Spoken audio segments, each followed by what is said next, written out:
MS Now senior national security reporter David Rohde, staff writer for The Atlantic, and MS Now political analyst Ashley Parker, and host of the Bulwark podcast and MS Now political analyst Tim Miller. David, most Americans aren't really dialed into who the head of ODNI is or what they do exactly. They're even less interested in a job in the Special Operations and Low Intensity Conflict Office. So explain to me why it matters that these two seemingly unqualified individuals are now in these key positions. Well, the Director of National Intelligence is a critical position. It was created after the 9/11 attacks, where 3,000 Americans died across this country. It was to coordinate all the information, what you mentioned. There's 18 different intelligence organizations, and a finding after 9/11 was that part of the tragedy that happened was that information wasn't shared between agencies. So that's this position, and it's extraordinary. There's been people put in that job since it was created roughly 20 years ago that have amazing experience in terms of intelligence. Bill Pulte, as you said, has none. He's 38 years old. He comes from a family that runs a very large housing company. He's made donations to the Trump campaign. So in terms of protecting the country and, vetting intelligence, most importantly, in an apolitical way, what is actually a threat to the country, not what aids one part or the other, he has no experience in that. So it's a really shocking appointment, and a lot of Democrats, at least, are just dismayed on Capitol Hill.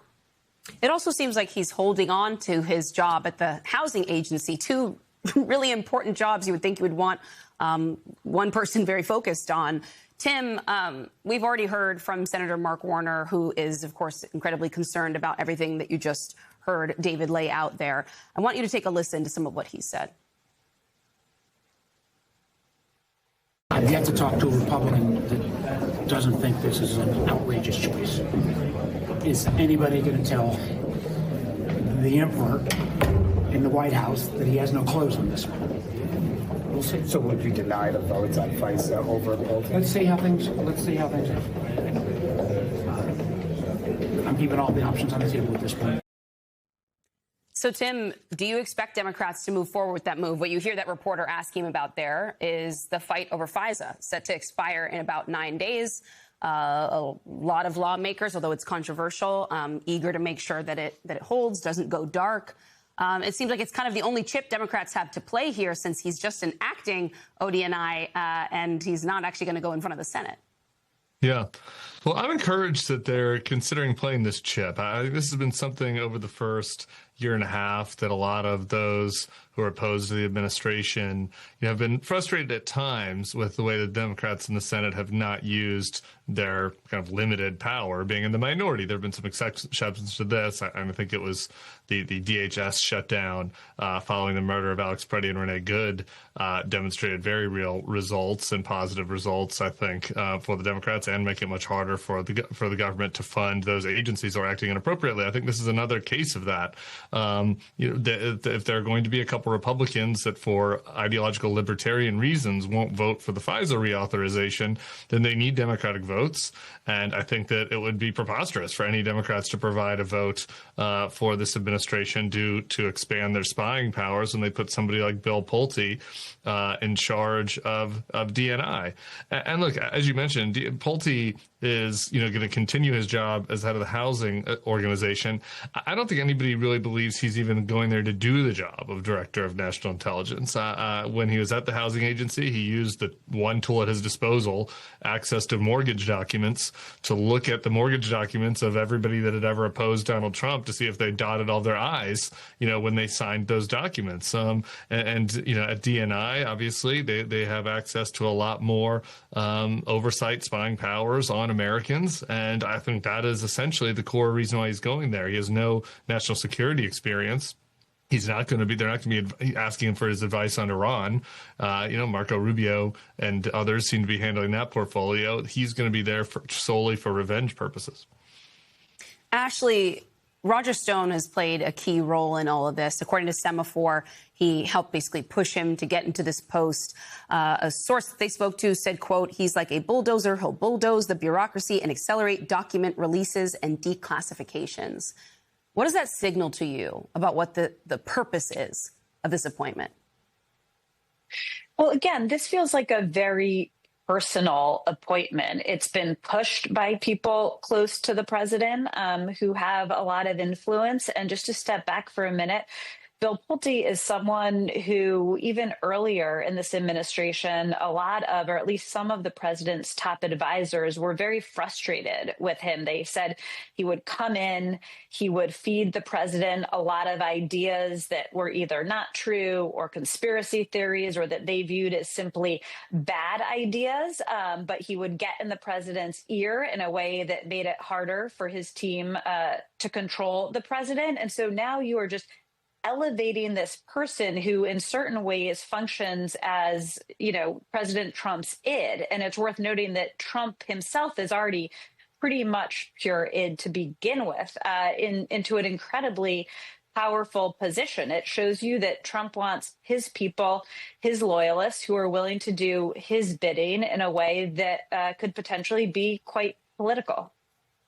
David, how do you think our adversaries, China, Russia, Iran, how do they read a move like this? They cannot be taking Bill Pulte particularly seriously. No, China's thrilled. And China is our main rival here in terms of just AI and all the sophisticated ways that spying is going to be conducted in the future. So it's a win for them. And then for Vladimir Putin or Iran, it's just more chaos and more of a distraction in terms of, a weak Washington where the president is dividing everyone.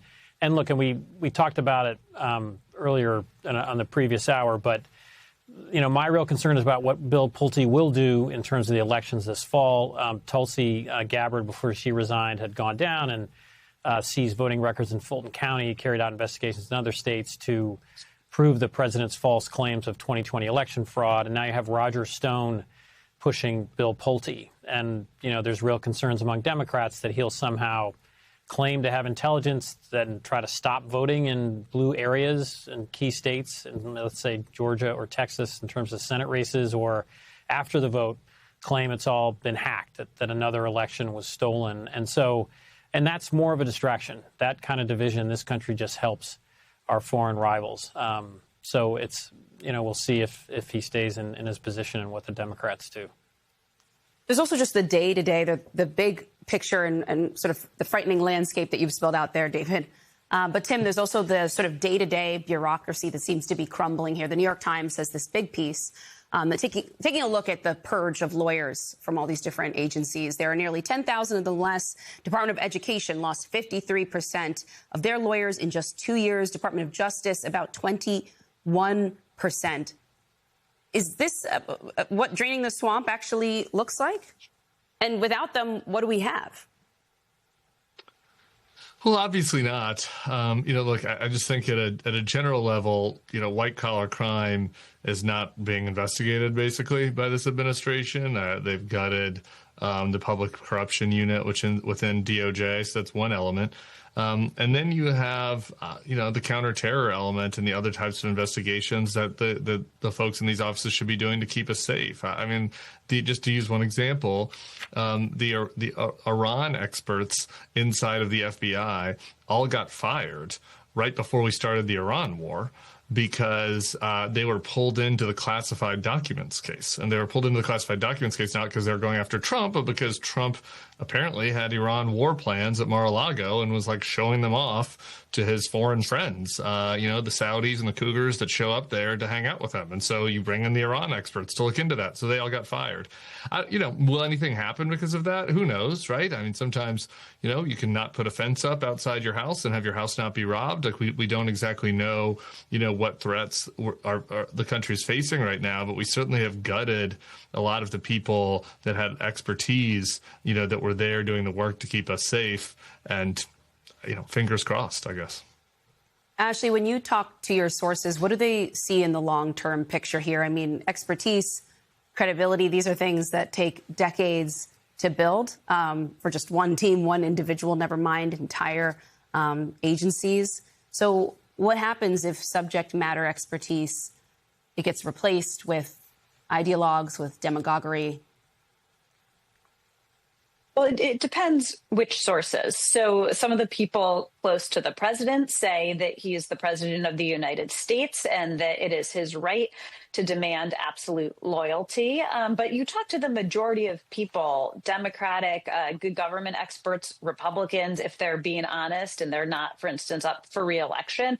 And there is just tremendous, tremendous concern. I mean, you asked if this is what draining the swamp looks like. The view is that this is a brain drain where you are losing, tremendous, tremendous expertise. And as Tim pointed out, the concern is, yes, something potentially catastrophic could happen tomorrow. Fine. But the real concern is that this institutional knowledge and expertise and know-how and years of nonpartisan bureaucrats, their knowledge is being lost in a way where the catastrophe may be something we can't predict right now and will happen in 5 years or 10 years or 20 years down the line. And it's very easy, as we've seen, to lose these people, but incredibly difficult to build back up. Just to give one brief example, we're not talking about this now, but if you just look back to the beginning of this administration, the president and Elon Musk gutted USAID, right? We are now seeing there was the Hanta virus outbreak. There is still the ongoing concerns about an Ebola outbreak. And those are ramifications that in many ways can be directly pinpointed back to shuttering or gutting a government agency that is responsible for helping with some of these things in a way that affects the entire planet.